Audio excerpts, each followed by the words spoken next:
Boa noite, minha gente. Bom finalzinho de tarde. Sejam todos bem-vindos. Vamos começar mais uma live aqui da Psique da Criança. São 6h04 do dia 26 de março. Hoje nós vamos falar sobre trauma na psicanálise. O que é e o que acontece. Mas claro que eu sempre gosto de fazer algumas perguntinhas para vocês, para saber o que vocês pensam, o que vocês sabem, o que vocês acham sobre o tema que a gente traz toda semana. Antes de a gente começar, quero que vocês me digam se estão me vendo e me ouvindo bem. Por favor, digita o número 2 para eu saber que tá tudo certinho, que não tá falhando aí para vocês. Pra gente iniciar a nossa aula, o nosso tema de hoje. Se eu não conseguir responder as perguntas conforme eu vou passando aqui com o roteiro, aí eu vou respondendo no final. Eu dou sempre um tempinho para quem tiver alguma questão, alguma dúvida, ou quiser compartilhar também alguma história. Fiquem muito à vontade, gosto de escutar vocês também. Bom, todo mundo aqui tá me respondendo, que tá vendo, tá ouvindo. Então, quero perguntar, antes de qualquer coisa pra vocês, e esquecendo, a live, ela não fica gravada aqui no Instagram, tá? Eu coloco ou no final da noite não, ou de noite, ou no dia seguinte, que seria amanhã, eu coloco ela no canal do YouTube do Psique da Criança. Mas eu sempre coloco lá nos stories pra informar pra vocês que o vídeo novo já tá no canal, tudo certinho. Tá certo? Então, bora começar. Quero saber aí de vocês, não precisa fazer nada muito complexo, nada disso. O que seria pra vocês um trauma? Um trauma emocional, né? Um trauma psíquico, que a gente também chama de trauma quando é um trauma fisiológico. Então, me digam aí, o que é um trauma pra vocês? Vou dar aí um tempinho pra vocês me falarem.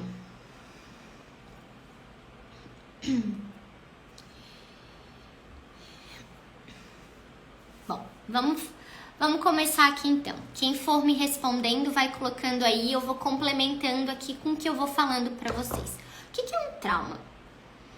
Uma forte emoção ruim vivida. Tá, uma pessoa já respondeu. Uma forte emoção, uma emoção intensa. Mais alguém? Bom, vamos dizendo como eu falei pra vocês. Não é um trauma. TDAH não é, tá? Experiência ruim na infância que causa bloqueio. Lembrando que o trauma ele não pode acontecer só na infância, tá? Acontece também na infância, mas na vida adulta a pessoa também pode sofrer um trauma. Como, Amanda? Uma pessoa que de repente sofreu uma violência sexual, e daí é um adulto já. Isso é um trauma muito forte, ou alguém que viu outra pessoa sofrer um acidente na frente dela também pode causar um trauma e já é uma pessoa adulta. Depois eu vou falar de alguns tipos de trauma, eu vou trazer um trauma que geralmente a gente não conhece e a gente não fala muito sobre ele, até porque as pessoas vão dizer, isso nem é trauma, mas a gente vai falando. Tá? Não sei se mais alguém respondeu aqui, mas é basicamente isso, gente. O trauma é isso mesmo, uma emoção ruim que a gente vive, algo que nos impacta demais negativamente, pode sim gerar um bloqueio lá na nossa memória, ou seja, ficar lá guardada no inconsciente. Então quando uma pessoa ela sofre um trauma psíquico, ela vive em estado constante de alerta. Como que é um estado constante de alerta? Opa, peguei no tranco. Ela identifica perigos. E aqui eu vou dizer identificar porque muitas vezes não tem perigo algum. mas ela já está naquela hipervigilância, atenta a tudo. Gente, alguma coisa vai acontecer, alguma coisa de ruim tá para acontecer. Ela tá sempre assim preparadíssima. Mesmo que não exista risco algum para a sua saúde. E que saúde física, saúde emocional, tá? Muitos indivíduos, eles reagem a situações do momento devido, daquele momento que eles estão vivendo, devido a traumas que sofreram há muitos anos atrás. Até mesmo durante um certo período da infância. E aqui eu falei pra vocês que os traumas também acontecem na vida adulta, tá? Como assim naquele momento e daí a pessoa vai começar a reagir de um trauma que ela já viveu? Como eu disse, ela tá em constante alerta. Então, assim, se lá naquele momento da vida, vamos dizer, ela tinha uns 6, 7 anos, ela sofreu algum tipo de trauma, algum abuso, alguma violência. Vamos dizer, agora ela tem 26, 20 anos depois. Qualquer situação, até qualquer lugar, ou o que faça lembrar ela daquele momento que ela sofreu aquela violência, ela já vai entrar em alerta. Ah, Amanda, mas acabou de dizer que ela bloqueia. Sim, ela bloqueia algumas partes. Não quer dizer que ela simplesmente esquece de tudo. Por isso que existem os gatilhos. Às vezes o gatilho é um cheiro, é uma pessoa, é um lugar, é uma lembrança, é um dia. Então os gatilhos podem ser diversas coisas. Isso mesmo, Tereza. Ó, a Tereza já foi antes de mim falando. É isso aí. Então é claro que na hora que ela se vê naquela situação, é como se o inconsciente dela fizesse assim: olha, você já passou por algo parecido, fique em alerta porque pode acontecer de novo. Ela tá em sempre hipervigilância, como a gente fala. Então, não conseguimos prever o que pode ou o que não pode causar o trauma numa pessoa. Não há como a gente dizer, olha, isso aqui vai realmente causar um trauma numa pessoa, de certeza absoluta. Pode acontecer. Você pode mostrar para as pessoas, olha, se você fizer isso, pode causar um trauma na criança, no bebê, no adolescente. Não quer dizer que isso necessariamente vai causar. Afinal, isso é uma experiência muito subjetiva, quer dizer, muito particular. O que pode ser intensamente perturbador para uma determinada pessoa pode não ser para outra. Por isso que duas pessoas podem passar pelo mesmo, e digo assim, ó, um mesmo trauma, igualzinho, e cada uma reagir de uma forma diferente. Vou dar um exemplo bem prático disso. Existe um filme, e por que eu vou falar desse filme? Porque elas passam por um trauma, são duas mulheres. Elas passam por uma mesma situação de sequestro, de violência e de prostituição. As duas, elas passam por essas mesmas etapas. Uma delas, ela passa por esse trauma de uma forma intensamente perturbadora. Ela não consegue reagir a isso. A outra que está passando pelo mesmo trauma que ela, estão juntas, ela já está... Depois tu me pergunta qual é o nome do filme e já falo pra vocês. A outra que está passando pelo mesmo trauma, ela age completamente diferente. É como se uma estivesse lutando pela sobrevivência e a outra tivesse desistido de lutar pela sobrevivência. São duas pessoas passando pelo mesmo trauma, mas tendo respostas diferentes. O nome do filme é Traffic, acho que é isso, Liberdade Roubada. Algo desse tipo, tá? Acho que é isso. É um filme que passa aí no Telecine, não é um filme muito conhecido, não. Mas dei esse exemplo porque são exemplos de duas pessoas passando pelo mesmo trauma. A criança também pode ser a mesma coisa, Amanda? Pode, tá? E depende do quê? Para a criança depende como ela vai ser acolhida em relação ao que ela passou. Entende? Exemplo. Uma criança que é abusada na família, tá? Por alguém da família. As pessoas sabem do que está acontecendo e elas fingem não saber. Amanda, isso acontece? Acontece. Infelizmente, isso acontece. E de forma, assim, revoltante acontece. O que ela não tá sendo acolhida, na verdade, ela tá sofrendo e tudo que tá acontecendo é como se tivesse, sabe aquela poeira para debaixo do tapete? É exatamente isso. E outra, uma criança que pode estar sofrendo a mesma situação e de repente ela conta pro pai ou pra mãe, também vamos dizer um abuso ali na família. Ela conta pro pai e pra mãe, eles acreditam na criança primeiramente e vão tomar alguma atitude referente ao que está acontecendo. Não vão varrer essa poeira para debaixo do tapete. Então são duas questões diferentes do modo como os adultos estão reagindo ao trauma que está sendo causado na criança. Não sei se ficou muito complicado de entender.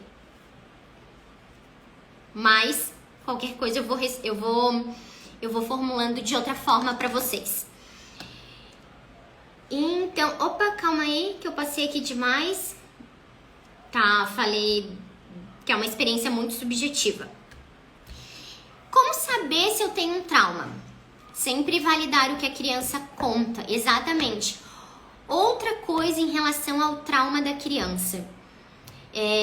Isso não é filme, é uma história realmente verídica.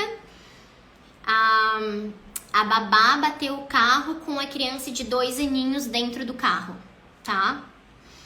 Aí a babá se feriu de forma muito grave. A criança não. Mas como essa criança era muito apegada na babá, óbvio que ela chorou, os paramédicos lá, os médicos chegaram pra levar a babá, levar a criança pro hospital.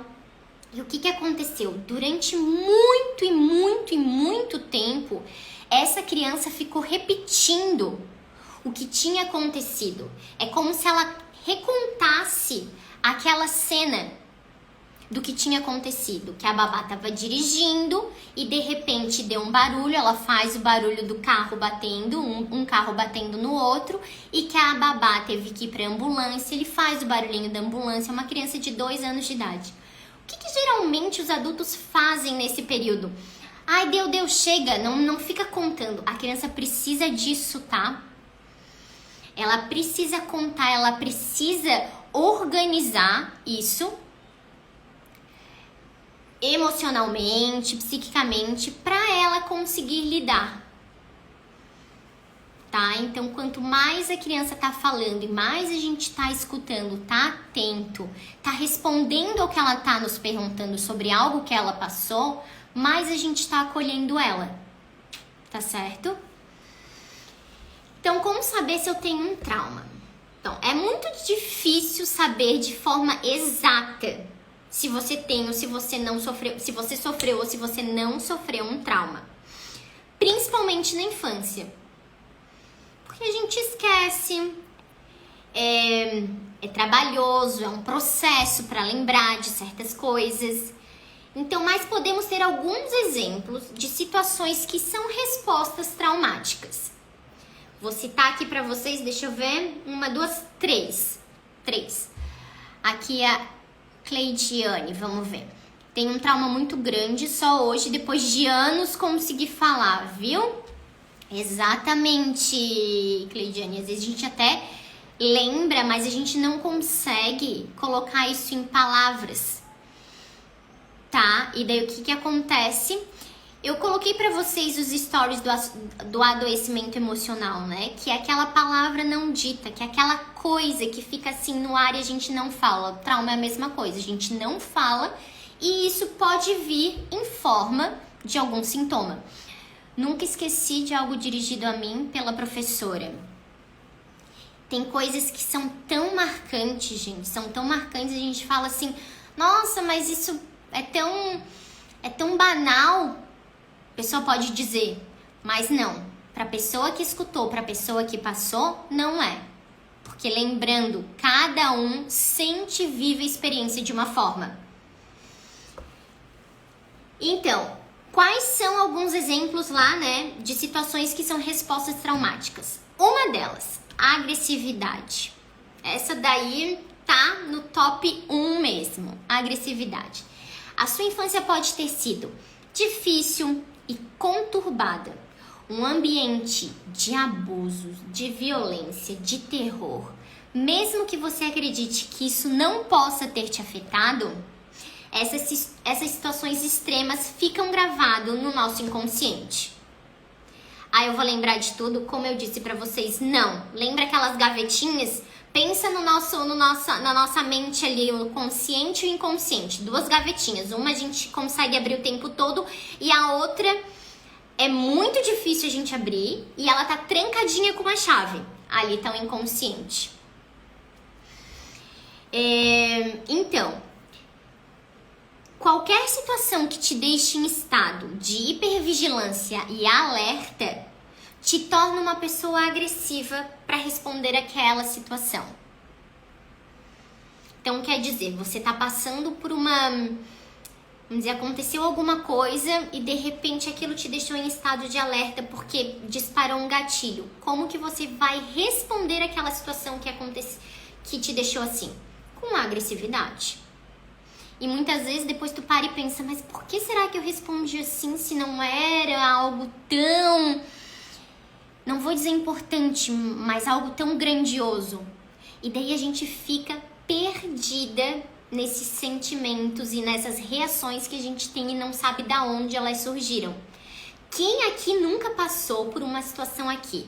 Tu teve uma reação e de repente falou assim, gente, que situação é essa? Que reação foi essa que eu tive desproporcional? Eu não sei vocês, mas eu já passei e passo ainda. Opa, meu computador também... Tá, agora deu. Segundo, insegurança. Quando crianças, somos muito criticados, cobrados, exigidos. É quase como se a gente tivesse que ter uma perfeição impecável. Ou nunca acreditavam que que éramos capazes de fazer algo. Isso na vida adulta, o que acontece? Pode gerar muita insegurança. O medo de errar é tanto que nem pensamos em tentar. Para que, olha, eu não vou nem tentar para eu não fracassar. Ah, mas se você não tentar, você não vai saber. Não, mas eu já tô com medo de fazer isso porque eu já sei que eu não sou capaz. Você não acredita em si, você não tem essa confiança, tá sempre vivendo nessa insegurança. E esse é o resultado de críticas severas na infância, tá? A terceira, medo de se expressar. Essa pessoa, ela não consegue se apresentar, e digo apresentar assim, seja para uma plateia, em uma reunião de negócios, ela tem medo do julgamento do outro. Então, assim, só de ela pensar assim, gente, eu preciso estar na frente de outras pessoas, ela já começa a ficar aí, não irritada, mas ela já começa a dar aquele sentimento, aquele medo de como que a pessoa vai achar, o que a pessoa vai achar de mim. Sempre com medo desse julgamento do outro, travada para muitas coisas. Isso mesmo, Tereza, bem isso. Então, isso porque quando criança não era permitido se expressar. E quando a criança fazia isso, o que acontecia? O receptor, ou seja, quem estava recebendo aquela mensagem, que provavelmente eram as figuras parentais, pai, mãe, ou quem fazia esse papel, não agia de forma amigável, amistosa, acolhedora e sem julgamento. Quer dizer, quando você fazia alguma coisa, você era criticado, você era julgado, os teus pais não recebiam o que você fazia bem. Então isso vai gerando aquele medo, eu não vou me expressar porque o outro vai me julgar. Eu não vou falar porque eu não vou saber me expressar e eu não vou conseguir ter a capacidade de estar expressando de uma forma não correta. Me fugiu a palavra, gente. Me fugiu mesmo. Mas algo assim de uma forma boa, não era uma forma boa. Não sei. Se alguém tiver aí o sinônimo disso que eu tô tentando aqui, mas não consigo. Tenho dificuldade pra fazer amizade, viu? Porque qualquer situação que seja que você tenha que se expressar, seja pra fazer amizade, pra se relacionar com as outras pessoas, isso tudo tá incluso aqui. Tá? Eu coloquei medo de plateia, de se apresentar em reunião de negócios, mais uma área um pouco mais profissional, mas a pessoal também tá valendo. E aqui, ó, vamos ver. Traumas de introspectiva, isso. Talvez seja isso, Rafaela, antissocial. Gente, obrigada. Às vezes tem que pegar no tranco. Traumas de infância. A gente viu aqui como que eu posso saber se eu tenho algum trauma. Algumas dicas aqui, algumas das 3 situações que podem mostrar que a gente tem algum trauma. E traumas de infância. Durante os nossos primeiros anos de vida, o desenvolvimento emocional e psíquico, ele tem uma importância, assim, gente, que se eu fosse falar pra vocês, eu ia explodir. Que às vezes eu penso assim, gente, eu não tenho nem como dizer de tão importante que é. É uma coisa, assim, absurda da importância. Porque é a partir da infância que vamos sentir as consequências na vida adulta. É, gente. E é assim. Primeiros anos de vida, até que idade? Olha, se eu fosse dizer exatamente uma data assim marcada, eu ia dizer de 1 ali até uns 5, 6 anos. Por ali a gente fala primeiros anos de vida, mas é aquele nossos primeiros momentos mesmo que a gente vai formando a nossa personalidade, que a gente forma mesmo ali com 7 anos por aí. Os 7 primeiros anos são de extrema importância, mas a fase também ali do bebê, dessa fusão com a mãe, de tudo isso vai contando. Ele vai fazendo assim, ó, ele vai colocando bloquinhos na nossa constituição psíquica, tá? Então assim, uma idade é mais importante que a outra, Amanda? Olha, não, todas são muito importantes. Tá? Desses primeiros anos de vida. Aí, que eu disse pra vocês, 5, 6, vamos colocar até 7. Um bebê, uma criança pequena, ela não consegue verbalizar se algo causou mal ou foi extremamente assustadora. Se foi intensa, se foi perturbadora, ela não sabe dizer isso. Olha, tô com medo, isso me deixou assustada. Eu não quero passar por isso de novo. Jamais a criança vai conseguir fazer isso, verbalizar isso. Por isso é tão difícil sabermos quando e em que situação uma criança pode ter sofrido um trauma. Claro que eu tenho esse vídeo, gente, eu vou postar depois pra vocês. Na década de 1920, existia um cientista que ele começou a fazer um experimento comportamental com crianças muito pequenas mesmo, de separação. É como se as crianças ficassem isoladas, sem contato físico, sem contato afetivo, sem olho com olho, sem nada disso. A criança não tinha essa proximidade com outro ser humano. Ela era cuidada, mas não tinha esse contato físico intenso. Então, ele fez uma experiência comportamental em relação com essas crianças, com esses bebês, para ver como que eles iam desenvolvendo. E o negócio, a experiência foi extremamente desastrosa. E digo desastrosa, assim, porque, claro, ele foi depois percebendo que as consequências que essa criança ia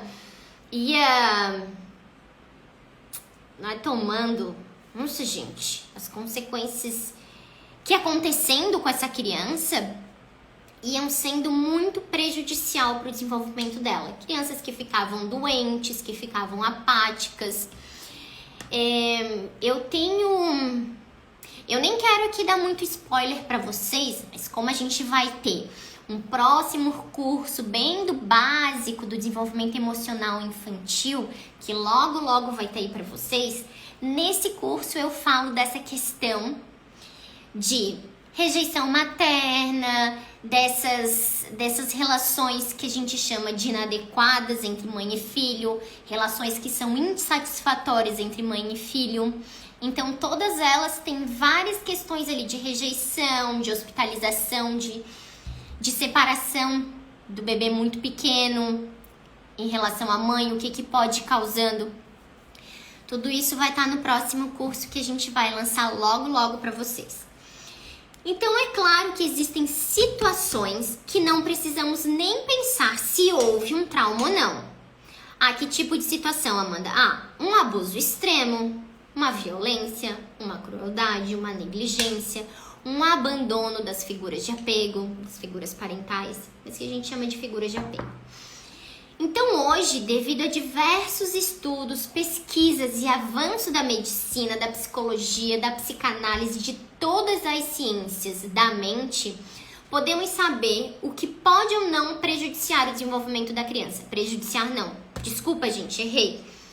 O que pode ou não prejudicar o desenvolvimento de uma criança. Estudo é o que não falta por aí. Quando pessoas que sofreram traumas na infância não buscam ajuda profissional, há um alto risco de desenvolver problemas emocionais e psíquicos, como o quê? Depressão, ansiedade, problemas sérios psiquiátricos, transtornos, distúrbios, e assim a lista vai infinita. Então, se você sabe ou se você acha que pode ter algum trauma, ou tem algo que está te incomodando, procure ajuda profissional.